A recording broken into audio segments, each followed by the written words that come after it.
السلام علیکم ورحمۃ اللہ وبرکاتہ۔ آج بڑی اہم حدیث پڑھوں گا۔ کمزوری کی پشت پناہی کرنا، کمزور لوگوں کی مدد کرنا، کمزور لوگوں کا خیال کرنا کتنا اجر ملتا ہے۔ آئیے حدیث سماعت فرمائیں۔ عن صفوان يرفعه إلى النبي صلى الله عليه وآله وسلم قال الساعي على الأرملة والمسكين كالمجاهد في سبيل الله او كالذي يصوم النهار۔ رسول اللہ صلی اللہ علیہ وآلہ وسلم نے ارشاد فرمایا، بیواؤں اور مسکینوں کے لیے کوشش کرنے والا اللہ تعالیٰ کے راستے میں جہاد کرنے والے کی طرح ہے۔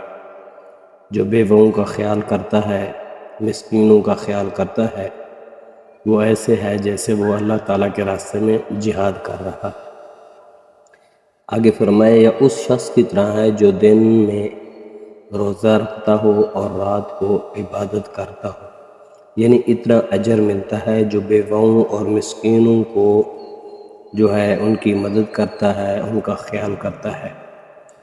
اسلام نے اپنے ماننے والوں پر لازم کیا ہے کہ وہ معاشرے میں موجود کمزور افراد کی پشت پناہی کریں اور ان کی ضرورتیں پوری کرنے میں کوشش کریں۔